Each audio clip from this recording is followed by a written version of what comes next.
We're going to be looking at the economy, the issue of agriculture. But that's what we're going to start with, agriculture, one of the major staple ingredients we use because most of us cannot do without this particular ingredients when it comes to making our food. I know some of us don't even want to see it, but it is one discussion we always want to talk about and look at how the farmers have been surviving, how they've coped with having this particular ingredient. And then the farmers have also raised concerns to where and how this comes to play for them. What's one value chain we cannot do without when it comes to the economy of food security, or basically the conversations so we're going to look at the Nigerians onion farming stakeholders, where they talk about the issues, the challenges, and despite all of this, they find a way of finding a balance and getting results in the long run.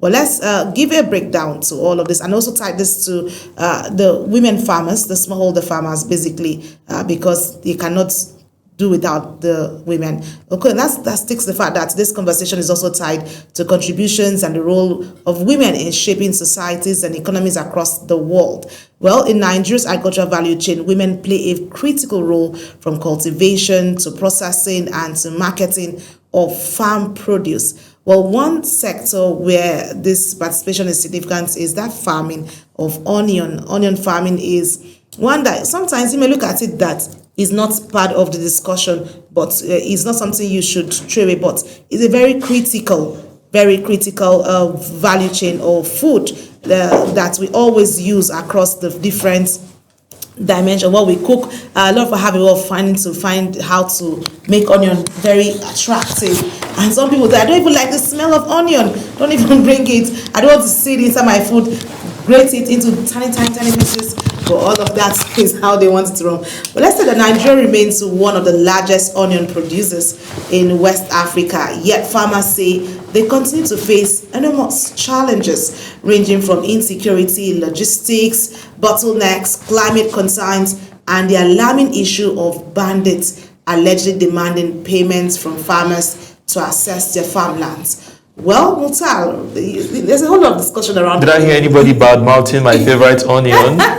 Well, maybe not really bad mouthing. No. Some people, like you said, some people don't like to see it in their food. They be like, shred it to the. I just want to get the flavor of it, but for me, I like to see it spread across the food. When you're picking some lumps, you just some people put it in their salad. I do that. Okay. Ironically, I do. So we'll find out how interesting or how that is very important.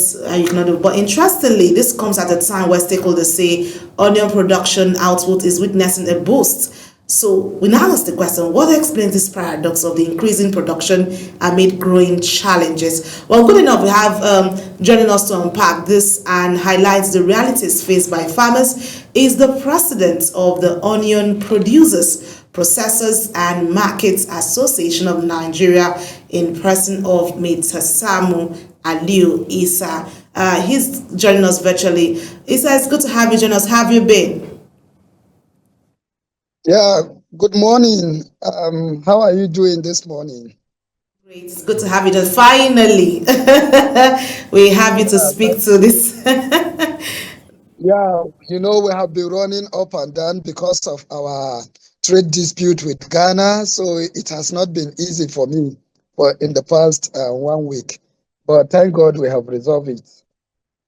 Interesting that you've resolved that. So you're going to walk us through the challenges. Let's start with that basically before we get.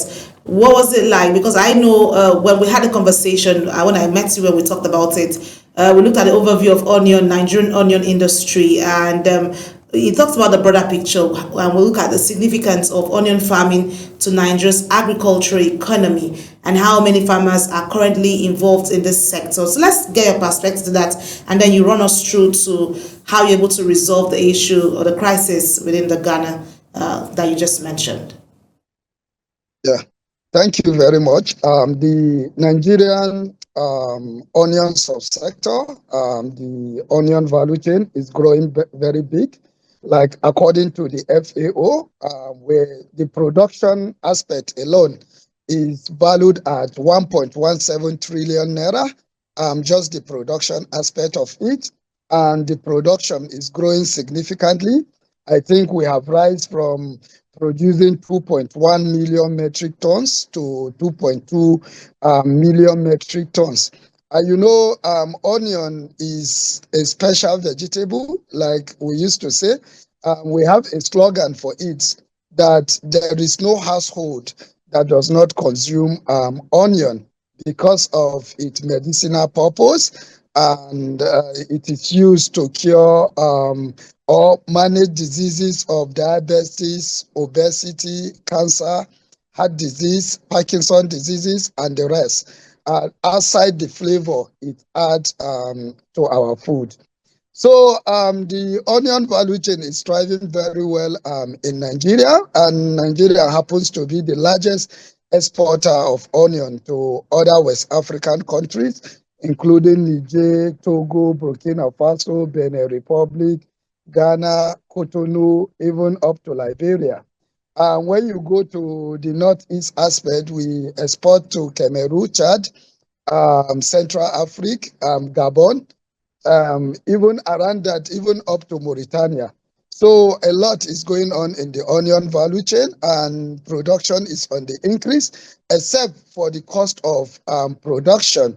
If you look at the cost of input of recent, you will know that farmers are finding it difficult to break even, because most often than not, you see that the output, the value of your output cannot match the cost of production, not alone for you to even break even.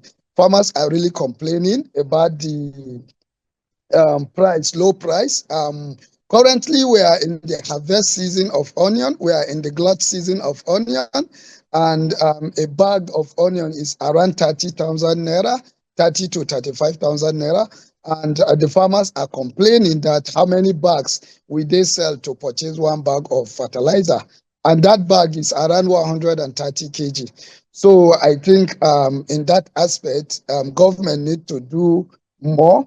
Government need to come with a kind of subsidy mechanism to be able to reduce the price of fertilizer and other inputs, so that the farmers can be able to afford those inputs to produce, to go into production, so that at the end of the day, the value of they are getting from the output will be able to outweigh the cost of production, or if not, even match it. But as we are speaking, I don't think that the value of the output we are getting is matching the cost of production.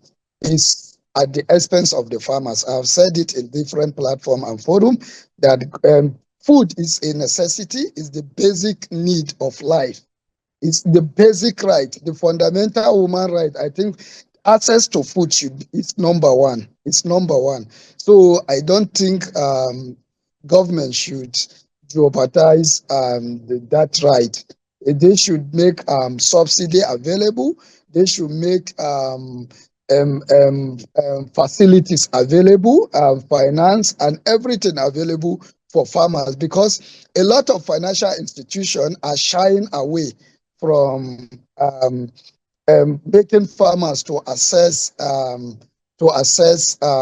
loans, or to access some facility, because of the risky nature of the agricultural sector. So I think government need to come and de-risk agriculture, so that lending from financial institutions will be possible to increase food production. Because if we are not producing the food, since it's the basic need of life, then we have to go into import to be importing food. So we are going to be using our own hard-earned foreign reserve forests to import food into the country, which is what people have been complaining, that a lot of import is going on with the side of food. So I think government need to invest those money in the Nigerian economy, in the Nigerian agricultural sector. When you are importing, you are giving other people's job. But when you are producing it locally, you are creating job opportunity for your own population. and that will in return reduce insecurity that is related to unemployment.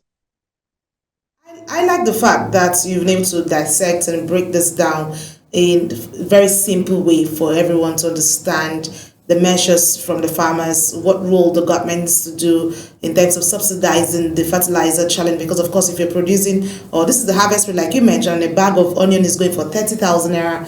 How many bags would you have to sell to be able to get that fertilizer that should be able to give you the next season?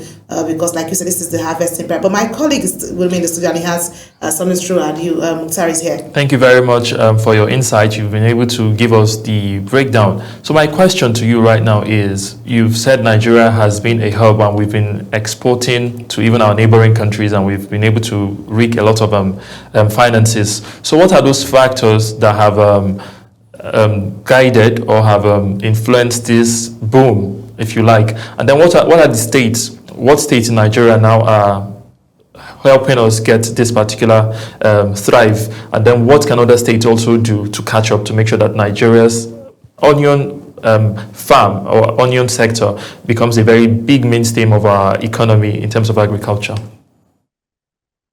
Yeah. Thank you very much. You know, a subsector contributing 1.17 trillion naira to the economy of Nigeria, of course, is very huge when you consider that. And if you understand that onion is mainly grown in the northern part of the country, Sokoto State is the largest onion producing state in Nigeria. We have Sokoto, we have Kebbi, we have Zamfara, we have Kano, we have Kaduna, we have Jigawa, we have Gombe, we have Yobe, we have Borno, and then Katsina. Then we have Jos, Plateau Jos. These states that I've mentioned are contributing tremendously to the onion production in Nigeria. Then we have other states. Of course, all states in the northeast and northwest produce, but the ones that I just mentioned, the likes of Sokoto, Kebbi, Zamfara, Kano, Jigawa, Gombe, Yobe, Borno, Jos, Plateau Jos, they are the largest onion producing state in the country. Then all other states now will now follow suit, like Katsina and the rest. So when you go to them in the southwest, you have Lagos, you have Ogun, and you have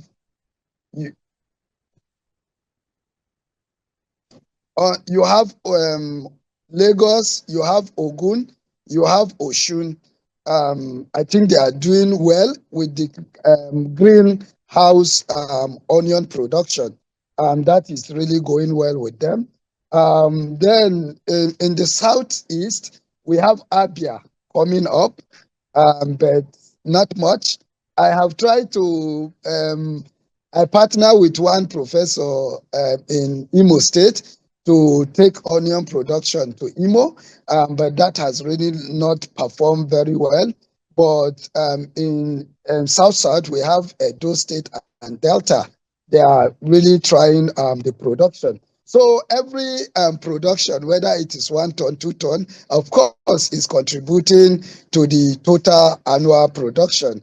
But we are doing very well with other partners to see how we expand onion production in the South, because at the end of the day, we want to be the largest hub for onion production in Africa, so that this onion can be exported not only to the neighboring countries, but to Europe, Asia, and the rest. I can remember in 2020, when there were global scarcity of onion, I know India currently are the largest onion producer in the world, producing about 24 million metric tons of onion.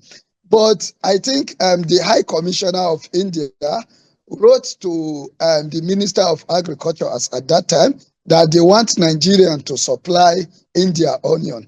So, and then that to tell you that you cannot underestimate our potentials. You cannot underestimate the opportunity that we have.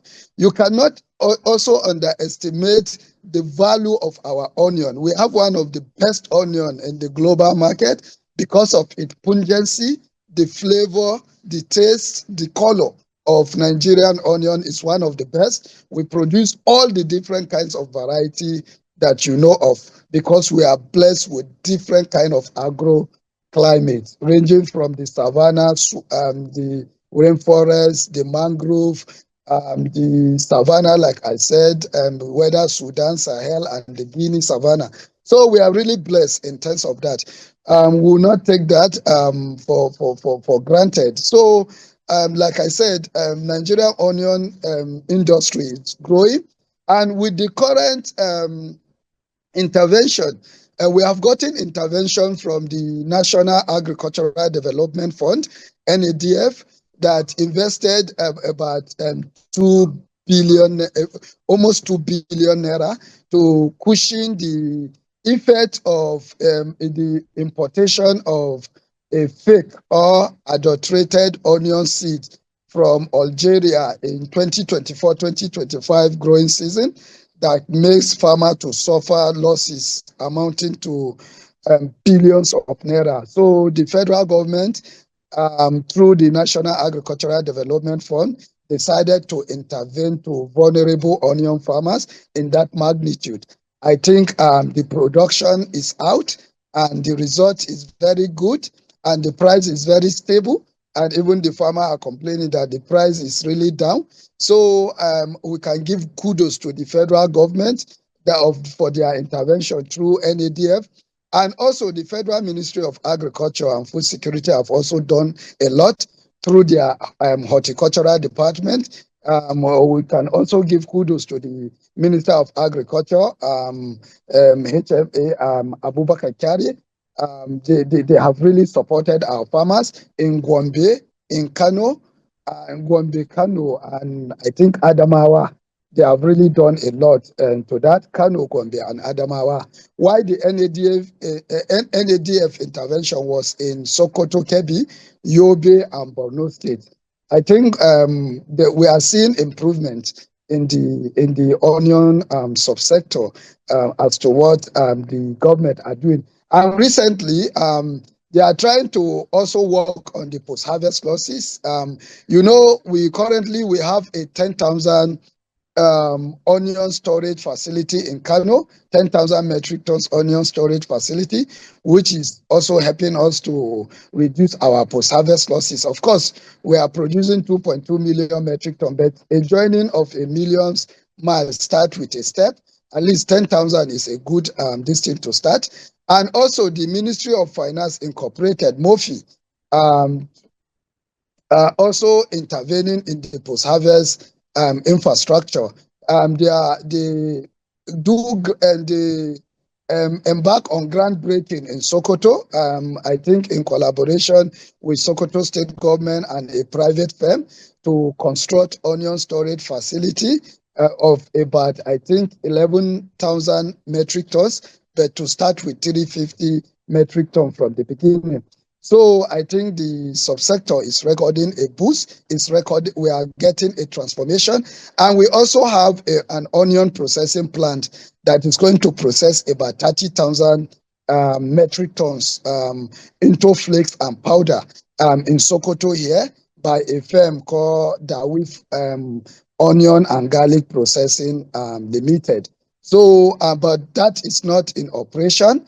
But in partnership with MOFI, they are doing everything possible to make sure that that firm is in operation so that Nigerian cannot be importing onion flakes and powder when we have the fresh or the raw material abundant in our country. We are currently importing onion flakes and powder from India and China, and we are losing our foreign reserve. So there is a need for Nestle and Unilever and Dolphy, Dangote Seasonings, Indomie, and name it all, for them to do their possible best to localize their source of raw material so that they will in turn be giving job opportunity to the citizens of the country who are also buying their products.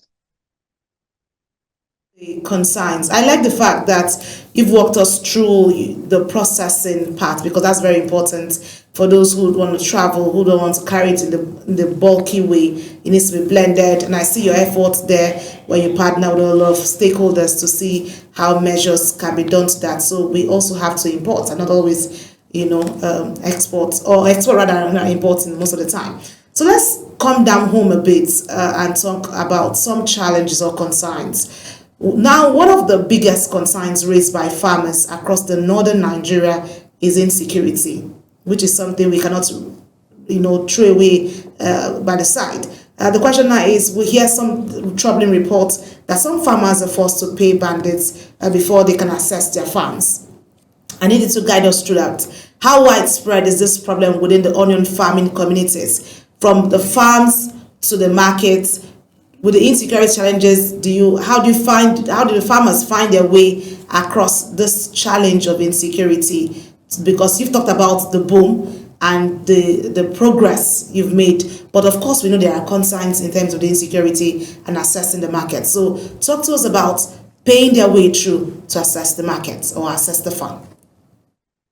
Yeah, thank you very much. Insecurity is a very sensitive area to always talk about, but sometimes it's good to, I think, set the record straight and make the information available so that people will not ask why.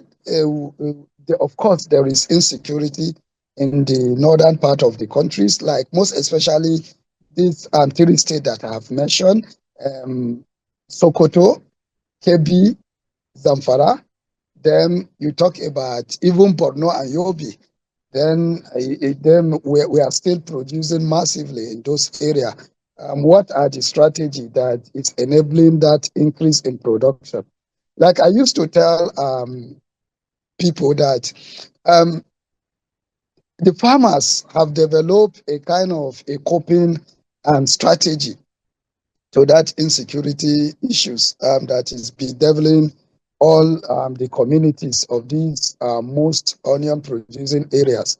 One of the this thing is that the farmers have decided to take the bull by the horn by setting up of their own vigilante. They have their own vigilante that is the local security network within each communities. So that is one of the strategy. They decided to protect their community. They decided that, okay, they must face these bandits. They must face these kidnappers that are coming to attack them. So one of the strategy, of course, when a bandit is coming to attack you and you are ready to defend yourself, of course, that will make the enemy to also retreat and also consider other options, but not to think that he's going to attack you freely. The second method is that most of the state government have also took it upon themselves to organize a kind of a state security guard that were trained by security personnel that were also armed with some local guns like that to protect their community. I think some of those that security guard, the members or the security guard personnel has been selected from those communities. So they know their communities very well. So they select them from the community. They were trained and given some of these local guns so that they will use it to protect the community. And that one is really working very well. And another strategy, again, that the community also adopted is the negotiation. Like what you see is happening in like places like Katsina. Maybe it's not in Katsina alone. It's happening everywhere. The community are negotiating with the bandits to say, okay, please, let's live very peaceful amongst ourselves. What you are doing to us or whatsoever it's happening to you. It's not we that cause it, but you are fighting us. But let's live peaceful amongst ourselves. This, that. So in another way, again, this thought strategy is also working. Then the last strategy that is working, that some community are also contributing money to pay the bandit for them to have their peace to go about doing their normal life activity. So you can add these four strategy One is the vigilante within the community that was set off. Two is the state security guard from the state government to support what the community is doing. Third is the building relationship and trying to resolve conflicts. But the community are trying to live peaceful with the bandit by their own conflict mechanism, resolution, and so on and so forth. And the fourth one is paying the bandits an amount of money so that they can go about doing their lawful activities. So when you put all this together, then that is the coping strategy. A lot of communities, a lot of local government, and a lot of places are using. So that is why you see, even despite the insecurity, of course, you too can attest that when it comes to production, it's on the increase, whether it's maize, whether it's onion, garlic, tomato, and everything.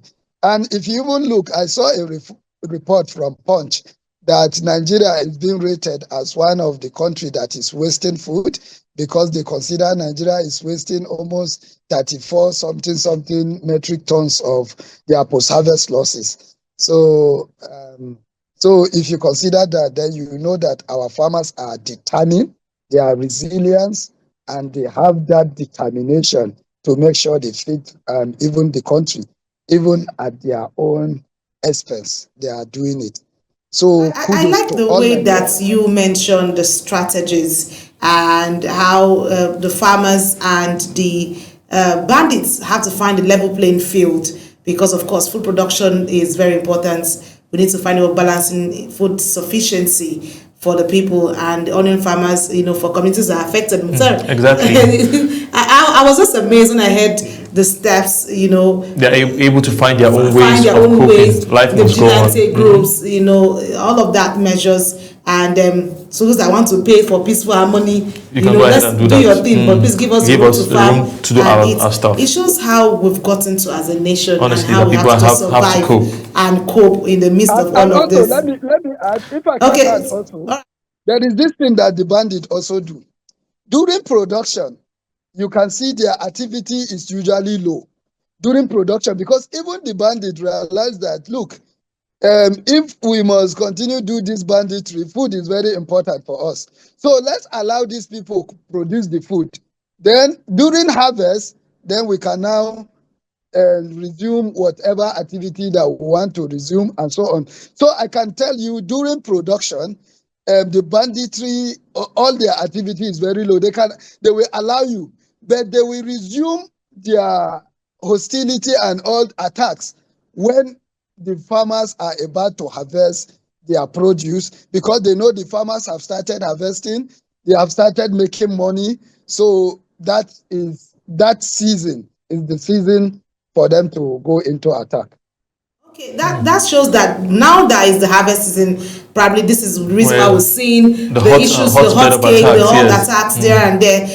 For me, I feel this is really unfair. If you've given them opportunity to farm, why not allow them harvest? Most times they already have paid before even the planting season, so why come after them even afterwards? It's really not a good thing to hear that in the midst of all of this, we're trying to see how we can provide security for ourselves as farmers and then still pay, settle the farmers for one to have what to eat. It's really a cause for concern. But really, let's I'd like for us to move away from insecurity. We've talked about insecurity a lot. So now let's look at inclusivity as it concerns famine. We know that there's a saying that what men can do, women can even do even much better. So how is the level of inclusivity of women when it comes to participating in onion farming and also trading across Nigeria generally? And we need to do that for us in 1 minute so that we can pick up other stuff that we need to talk to you about.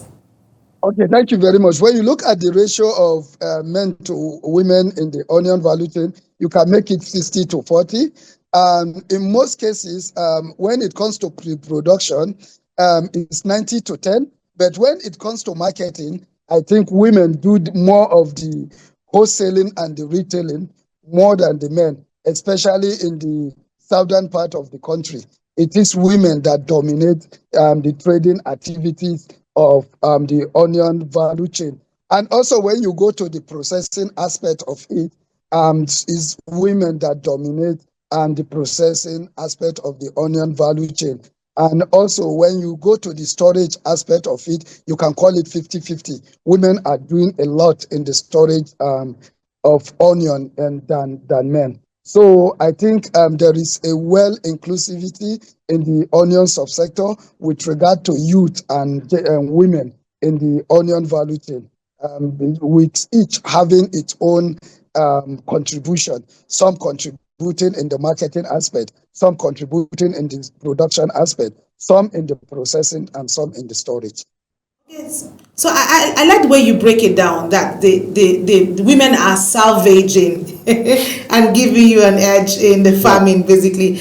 Kudos to your inclusivity and how you carry the women basically in this farming part of it. So let's look at the post-harvest losses. Are major concerns for onion farmers. So how serious is this problem for the Nigerian onion farmer in way of ensuring that post-harvest losses is reduced the barest minimum?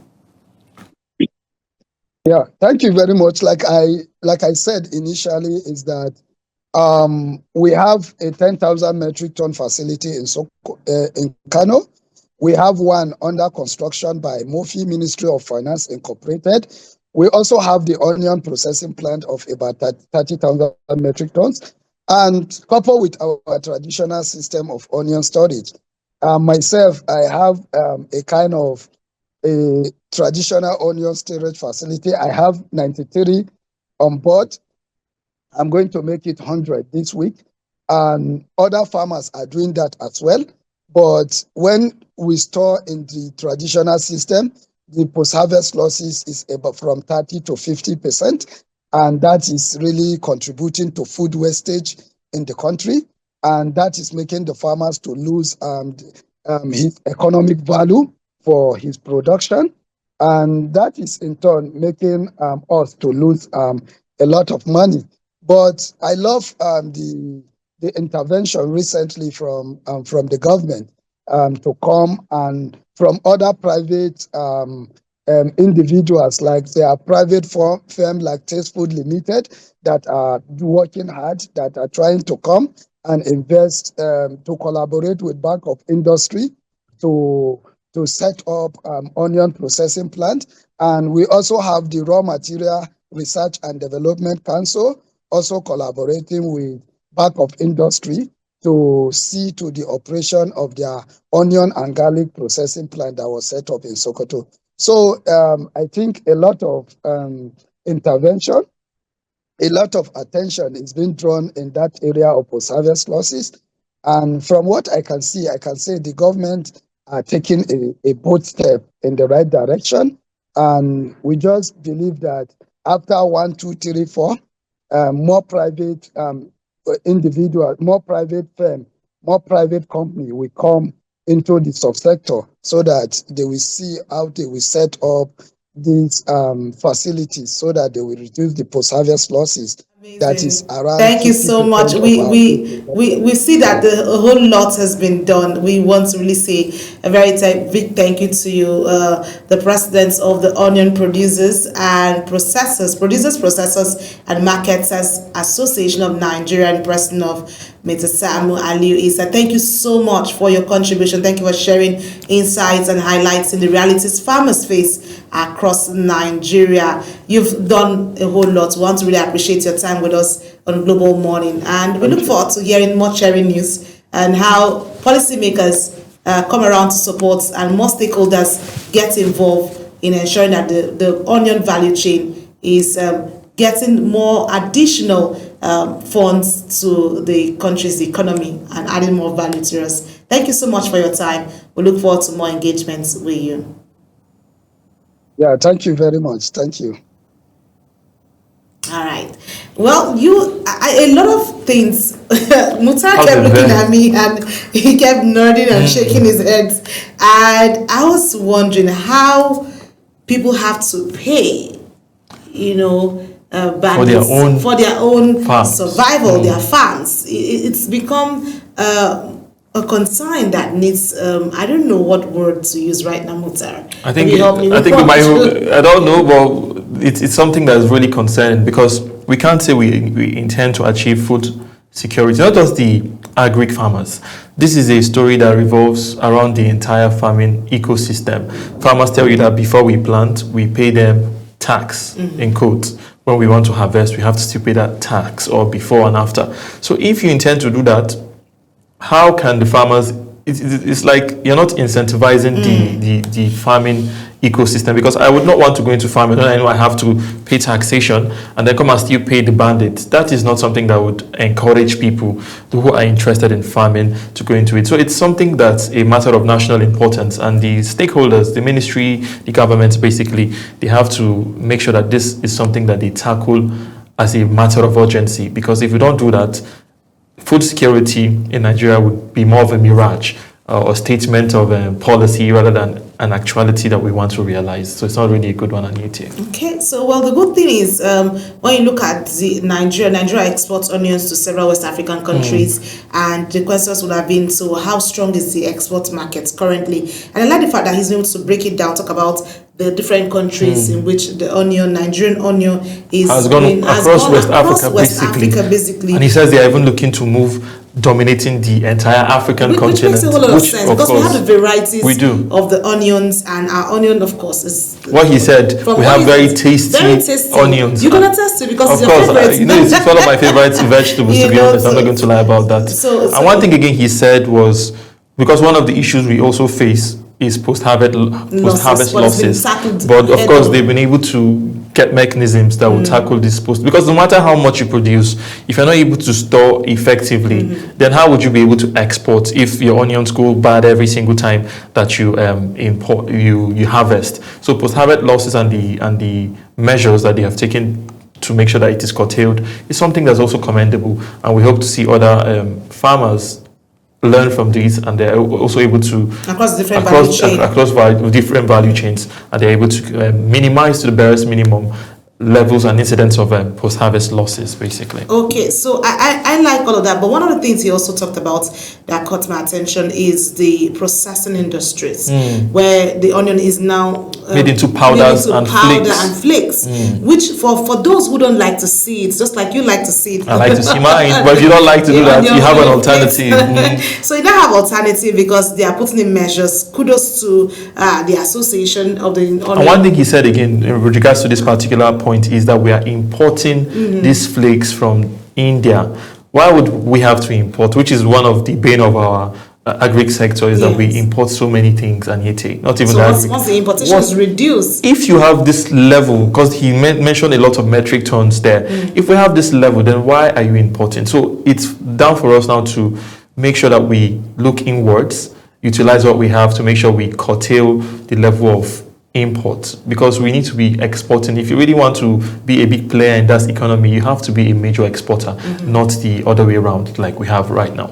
Okay, well, there's a whole lot that has been talked about. We've seen where he's been able to talk to us about the storage facilities, which is usually a concern or obstacle, for perishables, and then because apart from insecurity, you have the issues around all of those things. And of course, something that he said I know that you would like is the inclusivity aspect of it, which is the fact that women are actually major players in this industry. And he also mentioned youth. I didn't ask him about the community of people with disability, but I know, of course, they might have a place for them. So inclusivity is one that we've always clamor for to see in our agric sector, where people from diverse, whether you're a woman, you're a man, it doesn't matter. There's a place for you. Farming. Yes, exactly. And you're also, because we've seen that sometimes they tend to marginalize certain communities because of their strata in society. But this person has said that they've been able to find a place for women. And I know that's a cherry news for Anita Patrick, who likes to advocate the cause of the women you folks. Can't blame me. And of course, you drawn me into that particular. I don't have a choice. You have a choice. You didn't leave me with no choice, did you? You don't have a choice but to stick with me and see how we can get an all-inclusive society where women are involved, the persons with disability are involved. Everyone is just carried along in the space. Honestly. And then the sectors across boards, is doing amazingly well, because that what we want is growth. And you can't achieve growth with marginalization. No, you can't. All hands have got to be on deck. We all have to have the same mindset. We have to work towards that one goal, which is food security for Nigeria. And we all have to be stakeholders in that particular project. Well, that's talking about this value chain of the food, that's the onion. And of course, we've seen that they are blooming and it's the harvest season. So if you're an onion farmer, I want to say congratulations to you. And I hope you had a lot of harvest, a beautiful one, bountiful one, which we also have to go to the markets and sell. But for those challenges of the insecurity, where you need to now find, when they come back to do their threats and all that, just be safe, please. Find a way, find a balance, get your head safe, because you know the tactics which they come with, just like the president mentioned. Yes. Just play the wisdom part and be alive first. And of course, that does not exonerate the government from playing their own part, in making sure that they ensure that these people are safe.